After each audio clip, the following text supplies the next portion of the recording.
Hi everyone, it's Agnes, and today I've got an email question from Allie.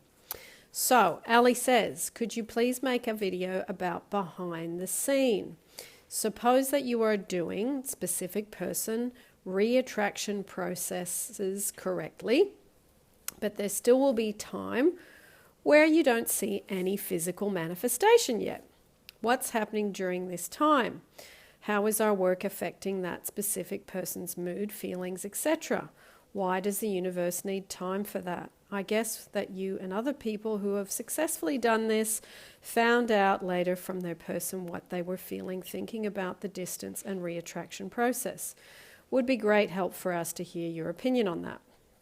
Okay, so Allie, let me go through this step by step. Can you please make a video about behind the scenes? Suppose that you're doing specific person reattraction process correctly, but there still will be time where you don't see any physical manifestation yet. Yes, that's correct, because when you manifest something, there's a launching period where you send out your projection, and then the universe forms it into a shape, and then it comes back to you.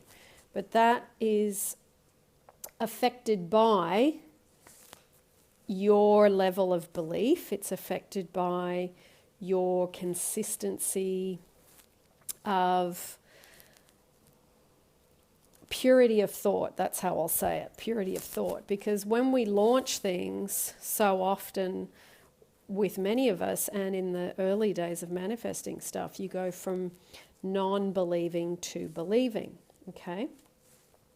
So, and also, you wouldn't want things to manifest straight away, because what if you imagined you were watching a movie one night and you saw a car accident in the movie, and then you went to bed and you were thinking about it.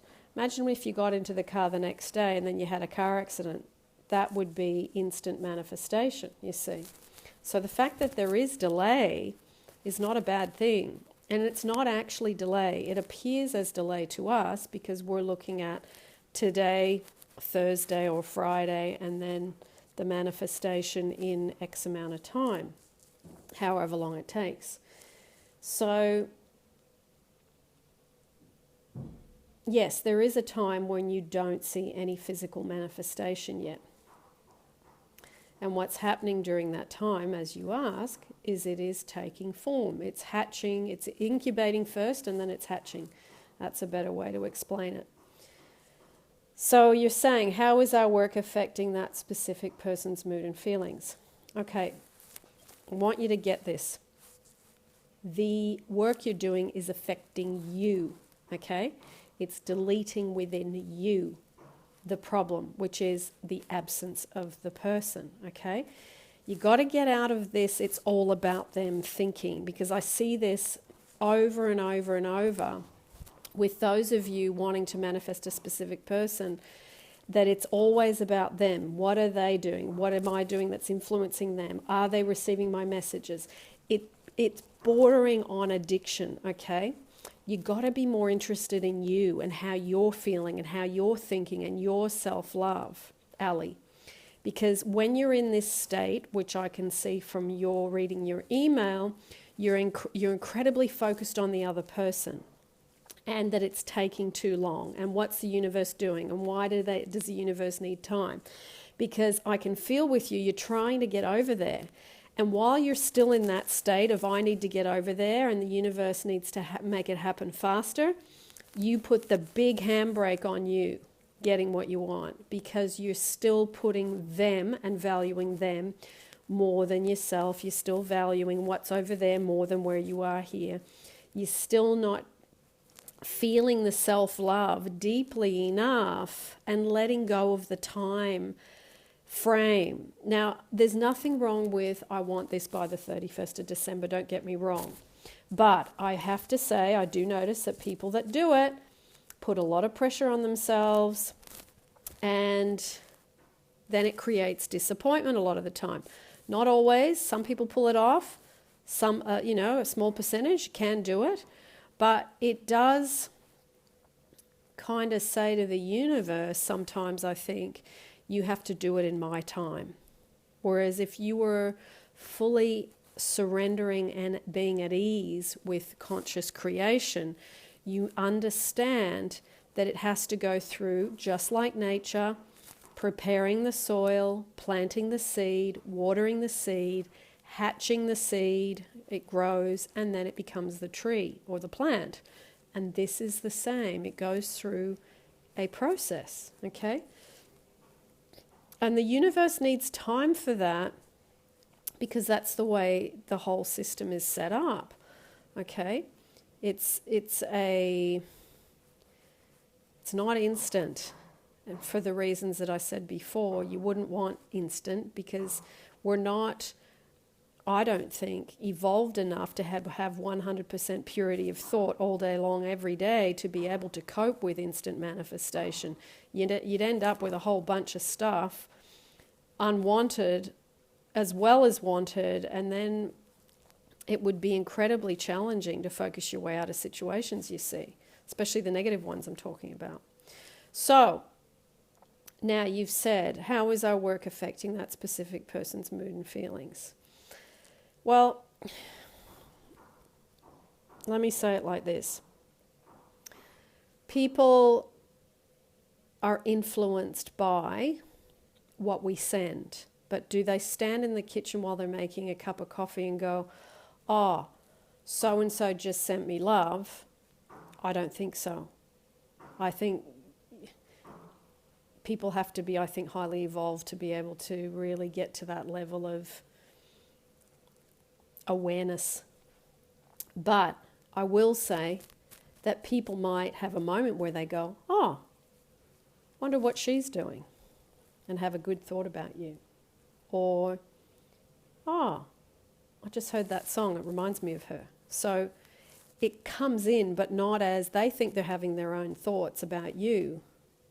But what you send does have an influence on them, perhaps thinking about you at a specific moment or deciding to ring you. I mean, how often have you thought about someone and then they ring? Okay, so it's a focus-based universe, remember. So what you focus on is what manifests, okay?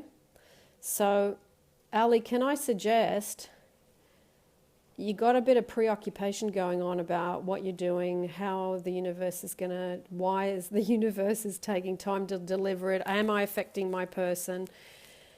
Can I suggest you do some self-love meditations and get your focus back on you, please? Because this is the whole thing about why people don't manifest specific people, is because they're really preoccupied about over there. You got to become preoccupied with what's going on over here with you, what you think, what you feel about you. Okay? I know I've said this, but they're not your oxygen tank of love. It's not about a race to get over there, because I can tell you, if you are in that state where you're just trying to get over there fast, you are going to be a burden to them. And you are going to be in take mode, okay? It's not a race of getting over there. It's about being happy here. And then it's like you just get there really easily. But when you're preoccupied and really stuck in the illusion, I need to get over there with my specific person because they're the source of my happiness and love, I'm telling you, you're screwed if that's where you're coming from. You're screwed because you've missed the whole foundation of self-love and about giving to them, okay?